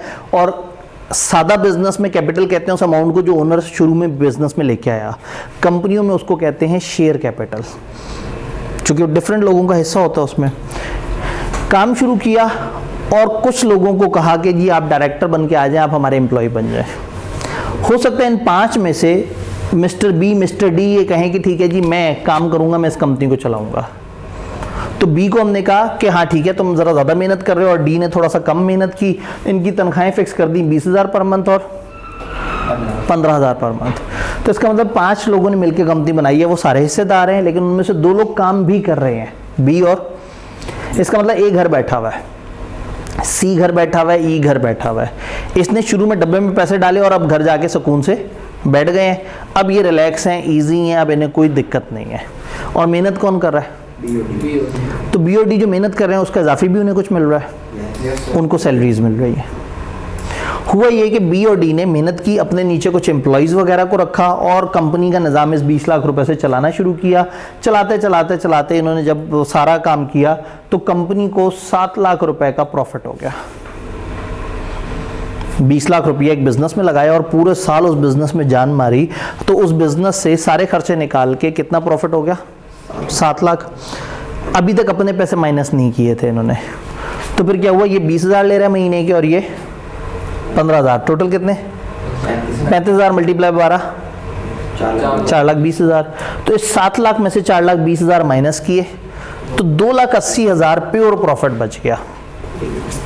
यानी ये उनका मेंबरशिप का शेयर नहीं है, ये वो जो चूंकि डायरेक्टर बन के मेहनत कर रहे हैं, जो उसकी सैलरी है। अब प्रॉफिट कितना बचा है? 2,80,000। कंपनी ने डिसाइड ये किया कि 80,000 इसमें से निकाल के दोबारा डब्बे में डाल देते हैं, ताकि अगली दफ़ा 20 लाख नहीं 20,80,000 से काम शुरू हो, और जो 2 लाख है उसको आपस में डिवाइड कर लेता है। प्रॉफिट का वो हिस्सा जो आपस में डिवाइड हो जाता है उसको हम लॉ की ज़बान में कहते हैं डिविडेंड। तो इन्होंने क्या सोचा है? 2,80,000 में से 80,000 को उठा के रिजर्व्स में ऐड कर दें अपनी कंपनी के, और 2 लाख को तकसीम कर दें। अब 2 लाख इन लोगों में तकसीम होगा उसी रेशो से जो इनकी शेयर होल्डिंग की रेशो है। 2 लाख शेयर्स हैं और डिविडेंड कितना है? 2 लाख। तो हो सकता है मैं इसको बोलूं रुपया पर शेयर। तो ये भाई साहब के पास 30,000 शेयर हैं, तो इनको कितना मिलेगा? 30,000। ये के पास, इसके पास 12,000। तो आसान हो गया, इनमें तकसीम हो गई इनकी शेयर होल्डिंग के हिसाब से। और अब कंपनी अगले साल जो बिजनेस करेगी 20 लाख उसमें पहले से ही शेयर कैपिटल पड़ा हुआ था, प्लस ये रिजर्व्स ऐड हो गए। अब कंपनी की टोटल वर्थ उस इनिशियल कैपिटल से बढ़ गई। इस टोटल वर्थ को आप अकाउंटिंग में जानते हैं इक्विटी बोलते हैं। ये नेट एसेट होता है, ये नेट वर्थ कहलाती है कंपनी की, शेयर कैपिटल प्लस रिजर्व्स। अब ये डब्बा 20 लाख का नहीं है, 20,80,000 का है। फर्ज करें अगले साल फिर बिजनेस हुआ, इस दफ़ा डिविडेंड बांटने के बाद कोई 1.25 लाख और बच गया, तो अब डब्बा 22 लाख का हो गया। चलते चलते 10 साल गुजर गया, अब इस डब्बे में 35-40 लाख इकट्ठा हुआ है। कंपनी की वर्थ आहिस्ता आहिस्ता बढ़ती जा रही है। कंपनी हर दफ़ा के प्रॉफिट्स में से कुछ अपनी वर्थ में ऐड कर रही है और कुछ लोगों में बांट रही है। सारा क्यों नहीं बांट देते? सारा बांट देंगे तो हर दफ़ा 20 लाख से कारोबार होगा, और अगर कुछ इसमें ऐड करते रहेंगे तो अगली दफ़ा 22 लाख, 25 लाख, 30 लाख से कारोबार होगा, ज़्यादा बड़ा डिविडेंड आएगा। तो अब ना शेयर होल्डर्स ने बैठ के सोचना होता है कि उन्होंने सारा प्रॉफिट खा जाना है या कुछ प्रॉफिट निकाल लेना है और कुछ प्रॉफिट को री इन्वेस्ट कर देना है। जिस प्रॉफिट को वो री इन्वेस्ट कर देते हैं उसे रिजर्व्स कहते हैं। तो आप लोग अकाउंटिंग में क्या करते हैं, साल का नेट प्रॉफिट उठाते हैं, उसको एक तरफ से उसमें से रिजर्व्स में ऐड करते हैं और वहाँ से डिविडेंड निकालने के बाद जो बकाया है उसको कह देते हैं ये हमारे क्यूमुलेटेड रिजर्व्स हैं, और कैपिटल प्लस आपकी क्यूमुलेटिव रिजर्व मिला के बन जाती है आपकी इक्विटी। तो ये इस तरह से कहानी चल रही है। अब ये जो हमारा सिलेबस है ना, ये इस पूरी कहानी के इर्द गिर्द की छोटी छोटी सी चीज़ें एक्सप्लेन कर रहा है। फॉर एग्जाम्पल चैप्टर 1 है कंपनी क्या होती है और कंपनी कितनी तरह की होती है। तो ये जो हमने सारी कहानी बनाई है, ये कंपनियां कितनी तरह की होती हैं, उनके क्या क्या नाम होते हैं, उनके क्या रूल्स होते हैं, चैप्टर 1 में पढ़ेंगे। चैप्टर 2 फिर हमें बताता है कि जब आपने इस कंपनी को कानून की नज़र में रजिस्टर करवाना है, बॉक्स में पैसे डाल देने से कानून की नज़र में तो नहीं कंपनी बन गई, आपने जाके कानून को कुछ डॉक्यूमेंट्स वगैरह जमा करा के अपनी कंपनी की डिटेल्स बतानी है और वहाँ रजिस्टर कराना है। तो चैप्टर 2 इज़ अबाउट कि वो कौन से 2 डॉक्यूमेंट है, उसको मेमोरेंडम और आर्टिकल कहते हैं और वो कैसे काम करते हैं। फिर चैप्टर 3 इज़ अबाउट ये डायरेक्टर्स कितनी तरह के होते हैं, कहाँ से आते हैं, कंपनी को कैसे चलाते हैं, क्या क्या काम करते हैं। चैप्टर 4 इज अबाउट इनके अंडर जो चंद एग्जीक्यूटिव ऑफिसर्स होते हैं वो कौन लोग होते हैं, वो कहाँ से आते हैं और उनके क्या गराज व मकासद हैं। Chapter 5 is about share capital और इसकी तकसीम के क्या रूल्स हैं और इसमें कितनी तरह का शेयर कैपिटल होता है और उनके क्या क्या राइट्स होते हैं। चैप्टर 6 इज अबाउट अगर आपको किसी भी वक्त अपनी कंपनी के लिए बाहर वालों से पैसों की जरूरत पड़ी और आप उनको शेयर्स दे रहे हुए तो आप क्या करेंगे, आप प्रोस्पेक्टस इशू करते हैं और बाहर वालों से पैसे मांगते हैं। ये मेरे ख्याल में एक दफ़ा बाहर बच्चों को बता दें कि 3:15 के करीब क्लास स्टार्ट होगी अगली। मुझे लग रहा है कि सर ने इनको शायद ना बताया हो। तो चैप्टर 6 इज अबाउट प्रोस्पेक्टस, जो बताता है कि अब नया शेयर कैपिटल कितना होगा, बाहर के लोग कितने पैसे दे के आएंगे। फिर chapter 7 is about loans, different तरह के लोन्स वगैरह कि कंपनी लोन कितनी तरह के लेती है और उसके अगेंस्ट क्या क्या चीज़ सिक्योरिटी के तौर पे देती है। चैप्टर 8 बताएगा कि ये मेंबर्स किस तरह से मीटिंग्स करेंगे और किस तरह से कंपनी के लिए डिसीजन मेकिंग किया करेंगे। चैप्टर 9 बताएगा कि जो डिविडेंड है इसकी तकसीम कैसे होगी और इसके क्या क्या रूल्स हैं, कौन सा डिविडेंड हो सकता है, कौन सा नहीं हो सकता। चैप्टर 10 बताएगी कि जो कंपनी है ये अपनी डिफरेंट तरह की इन्वेस्टमेंट्स किस तरह से करेगी। चैप्टर 11 बताएगा इस कंपनी की अकाउंट्स किस तरह से बनेंगे, और चैप्टर 12 बताएगा ये कंपनी ख़त्म किस तरह से होगी, वाइंड अप किस तरह से होगी। तो हमारा पूरा सिलेबस ना एक मज़े की स्टोरी है। ये मज़े बी लॉ या टैक्स में नहीं है। टैक्स में हर अगले दिन एक नया कॉन्सेप्ट पढ़ रहे होते हैं। बी लॉ में हर अगले चैप्टर का मिजाज पिछले चैप्टर से फ़र्क है। इधर हम 12 के 12 जो चैप्टर्स पढ़ रहे हैं उन सब में हम कहानी एक ही इदारे की देख रहे हैं, विच इज़ अ कंपनी। एक कंपनी बनती कैसे है, चलती कैसे है, ये काम कैसे करती है, वो काम कैसे करती है। तो इसलिए सी लॉ आसान हो जाता है। टेक्निकली इसका सिलेबस बी लॉ से थोड़ा सा ज़्यादा है, लेकिन चूंकि बी लॉ में हमने 10 लाइनें पढ़ी तो पूरे दिन का लेक्चर तमाम हो जाता है। यहाँ 2.5-3 सफ़े पढ़ने के बाद हमें एक प्रोसेस पता लगा होता है जिसमें एक स्टोरी सी होती है और वो स्टोरी कंपनी के बारे में होती है। तो इस वजह से ये सब्जेक्ट थोड़ा सा पढ़ना समझना आसान हो जाता है। अब यहाँ ख़ास बात ये है कि कंपनियों में और बाकी बिजनेसेस में कुछ फ़र्क है। ये जो हमने अभी तक स्टोरी देखी है, पार्टनरशिप में क्या था, कुछ स्किल्स वाले भी पार्टनर बन जाते थे, यहाँ नहीं बनते। यहाँ पे टोटल गेम ही पैसे की है। यहाँ ये लोग अलग हैं और इनकी कंपनी अलग है। कंपनी उस डब्बे में रखे हुए पैसे हैं और कंपनी की इंतजामिया कौन है। अगर कंपनी कुछ गलत करेगी तो इस इंतजामिया को पकड़ा जाएगा, ना कि सारे मेंबर्स को पकड़ा जाएगा। तो ये बेसिकली एक ओवरऑल इंट्रोडक्शन हम लोगों ने आज कंपनीज का करना था। फ्रॉम टुमारो ऑनवर्ड्स हम थोड़ा सा इसको अगले स्टेप में दाखिल करेंगे कि ये जो कंपनी है इसमें और बाकियों में क्या फ़र्क होता है। तो अभी पढ़ने वाली बात को बहुत ज़्यादा नहीं है आपके लिए, और हम लोगों ने अभी बस तारुफ किया है। आज चूँकि हमारी पिछली डिस्कशन में ज़्यादा टाइम लग गया और इससे आगे वाली जो क्लास है वो भी अभी पहला दिन है। हमने उनको पहले वो क्लास 3 बजे शुरू होती थी, तो उधर मैंने फिर टीचर से रिक्वेस्ट किया कि अगर हमें कुछ 2:15 तक टाइम मिल जाए, तो टीचर तो मान गए थे, लेकिन शायद बच्चों को अभी तक उन्होंने ना बताया हो। तो वो बच्चे बाहर बेचारे खड़े जो है ना गमो गुस्से का इजहार कर रहे होंगे, और पहले ही दिन आते साथ ही इतना ज़्यादा पढ़ लेंगे तो आप लोगों की कहीं ख्वाहिश ख़त्म ना हो जाए सी लॉ पढ़ने की। क्या आपको याद आ रहा है कि हमने क्या क्या बातें की आज? बस आपकी तरफ से चाहिए डेली आना, कमिटमेंट, 1.5 घंटा डे और सैटरडे का आधा दिन, इससे ज़्यादा आपसे नहीं चाहिए। और ये सब चाहिए सिर्फ 5 हफ्ते के लिए। आई होप कि आप अपने वो 5 हफ्ते अगर इस तरह से सीरियस होकर देंगे तो आप अपना एक सब्जेक्ट निकाल लेंगे इंशाल्लाह ताला। ये सब्जेक्ट निकालना सबके लिए बड़ा ज़रूरी है। नए लोगों के लिए इसलिए ज़रूरी है कि अगर वो बीलो सीलो इकट्ठे दे रहे हैं तो उनका एक बड़ा पेपर एग्जाम्प्ट हो जाएगा, और पुरानों के लिए भी बड़ा ज़रूरी है। अभी ACAP ने कहा है कि अगर आपका ग्रुप ए पास होगा तो आपको डाटा का पेपर एग्जाम्प्ट, और ग्रुप ए में आज की डेट में बीलो है। If we know ACAP well तो हो सकता है वो कहेंगे जी हमने कहा था कि ग्रुप ए पास होना चाहिए, और ग्रुप ए में तो बीलो और सीलो कंबाइंड है, क्योंकि नया जो ग्रुप ए है। तो कोई पता नहीं, ACAP ना इस तरह की वैरायटियाँ भी कर जाता है। खैर मैं एक बात बताऊँ, सीलो 50 नंबर का पास करना मुश्किल है और 100 नंबर का पास करना आसान है। क्यों? प्रिसाइज पूछ रहा होगा, चॉइस कम हो जाती है। अगर आप 100 नंबर में से फर्स्ट करें आपको 3 सवाल नहीं आते तो ये इतने दुख की बात नहीं है, आपका पेपर फिर भी पास हो जाता है। लेकिन अगर 50 नंबर के पेपर में 3 सवाल नहीं आते तो आप बुरी तरह से फंस जाते हैं। तो कम नंबरों में पास करना, 50 में से 25 लेना ज़्यादा डिफ़िकल्ट होता है बजाय 100 में से। यानी 100 में से 30 नंबर का आपको अच्छा नहीं भी किया ना और 70 का अच्छा कर लिया, बहुत अच्छा कर लिया, पेपर पास हो जाता है। तो आपके पास काफ़ी मार्जिन होता है। लेकिन 50 में से ना आपके पास मार्जिन अगर है ही इतना कि ज़्यादा से ज़्यादा 10-12 नंबर का गंदा कर सकते हैं, क्योंकि 10-12 नंबर का अगर आपको नहीं आता तो इसका मतलब आप गेम खेल रहे हैं 38 नंबर की, और 38 नंबर में से आपने लेने हैं 25 नंबर। तो 25-50 में से लेना मुश्किल होता है, 100 में से लेना आसान होता है। तो इसलिए कोशिश ये करें कि इस वक्त जब हमारे पास चांस है तो हम कम मेहनत करके सीलो को पास कर सकते हैं। तो ये एक फेयरवेल अटेम्प्ट है, इसका भरपूर फ़ायदा उठाना है। ठीक है जी, मज़ीद आपको तंग नहीं करता है। इंशाल्लाह ताला कल से बाकायदा पढ़ाई का आगाज़ करते हैं, और जिनके पास किताब ना हो वो कल, आज तो मैं अभी इनको कम्युनिकेट कर रहा हूँ, कल क्लास में आने से पहले TA डिपार्टमेंट से जाके किताब ले सकते हैं। डन।